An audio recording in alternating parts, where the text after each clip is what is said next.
आओ बच्चों, आज हम आपको एक बहुत ही प्यारी कहानी सुनाते हैं। एक छोटे सरसब्ज वादियों के दरमियान वाक़े गांव में एक खातून रहती थी जिनका नाम सकीना था। वो एक बेवा थी। उनके 2 बच्चे थे, अहमद 10 साल का ज़हीन लड़का और जोया 7 साल की तजस्सुस भरी लड़की।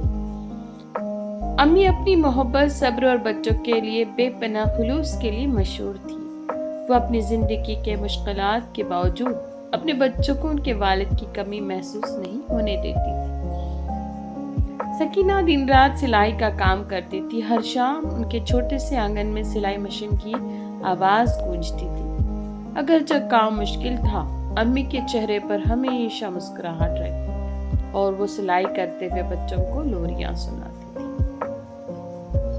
एक सर्दी की रात जोया अचानक सख्त बीमार हो गई। डॉक्टर ने कहा उसे महंगी दवाई की जरूरत है, जो सकीना की पहुंच से बाहर थी।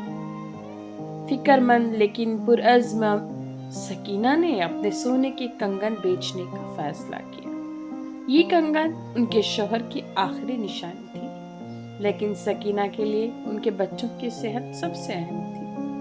अगली सुबह अम्मी ने खामोशी से वो कंगन बेच दिए और उससे दवाई खरीदी। जब अहमद ने पूछा कि उनके कंगन कहाँ गए, तो सकीना ने प्यार से उसके बालों पे हाथ फेरते हुए कहा, माँ के असली जेवर उनके बच्चों की मुस्कुराहटें हैं। जोया बहुत जल्दी सेहतयाब हो गई और जिंदगी मामूल पर आ गई। अहमद अपनी माँ की कुर्बानी से बहुत मुतासिर हुआ और उसने फैसला किया कि वह सख्त मेहनत करेगा ताकि एक दिन वो अपनी माँ को वो सुकून दे सके जिसकी वह हकदार है। जोया ने भी अपनी अम्मी से मोहब्बत और कुर्बानी की कद्र सीखी।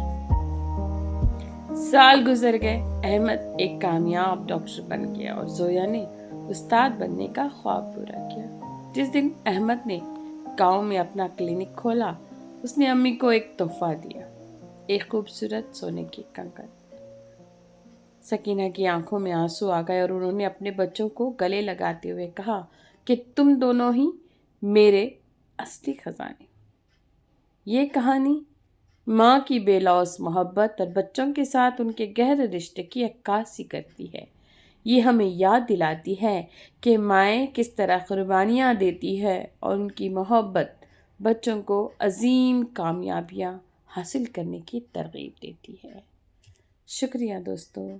अगर आपने अभी तक इस चैनल को सब्सक्राइब नहीं किया है तो सब्सक्राइब करिए और लाइक शेयर ज़रूर करिए।